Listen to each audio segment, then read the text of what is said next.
Well, yes, here in Washington, D.C., it's lunchtime, so people still kind of digesting the news that Donald Trump is or has been elected for a second term as president. Here with me, I have James, who is a Trump supporter. Now, James, tell me, how are you feeling today? Pretty happy. I was cautiously optimistic this morning, not sure how things would turn out, but as the day's gone and the results have really been solidified, I'm super happy. I couldn't be happier. So what is it about Trump, the Trump campaign, about the Republicans that made you vote for him? It's not so much Trump. I'd have to say that the fault or the credit for this goes equally to the Democratic Party as it does to Donald Trump. The Democratic Party has become so disingenuous and manipulative when it comes to minority groups and their best interests and what they want for the future of this country that we're desperate for an alternative, and Donald Trump happened to be that alternative this year. I think Donald Trump was served by the benefit of having already done it once before. You know, the sky didn't fall and the theater wasn't exactly on fire last time. So I think that hindsight did a lot to help Donald Trump this time around.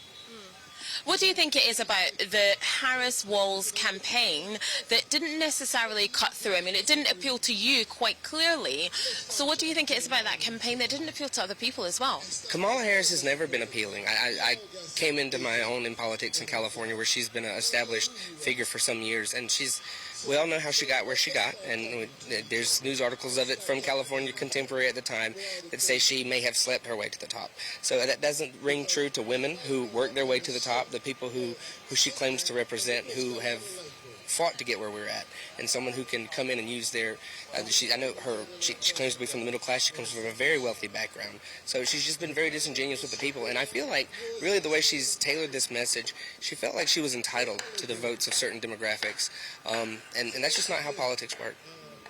Trump, throughout his campaign, has been quite controversial, has said some quite controversial, sometimes derogatory things. How do you reconcile that with voting for him?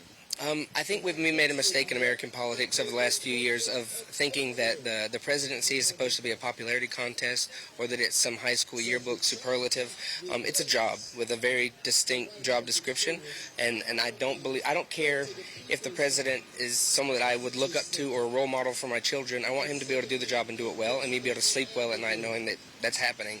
And I feel like Donald Trump has that, whereas Kamala Harris, I saw what happened with, I'm an Army veteran myself, and when I saw the withdrawal from Afghanistan, how they just absolutely botched that, 20 years in the making, and you couldn't get that right, and you want us to trust you with what you've basically led us into a third world war now. No, absolutely not. Trump said in his speech earlier on, in the early hours of this morning, that he wants to unify the country. Is that possible? It is. I think that it is. I think that that's going to require a little bit of give and take on his side and the media's side. I know back when he first ran, the media never gave him a chance to get in and do the job and do it well before raking him across the coals. And then he can't let anything go. He feels the need to respond to every little thing. And it becomes like a self-fulfilling cycle. I feel like if Donald Trump, if the media would leave him alone, let him do his job, hold him accountable when he screws up like anybody else, but maybe not be quite so hyperbolic in your rhetoric, and he can feel less of a need to lash out all the time. So I feel like if the media would shut the hell up and let him do his job, and if Donald Trump would shut the hell up and do his job, I think everything would be a lot better. Thank you, James, for talking to us. So much. Have a great night. Thank you. Really interesting to hear there the opinions of someone who voted for Donald Trump, who isn't necessarily a huge Republican fan, but is a fan of Trump. And there is lots of people around feeling that same way. But don't get me wrong, there's lots of people who are feeling the opposite as well. Very much mixed feelings here today in Washington, D.C.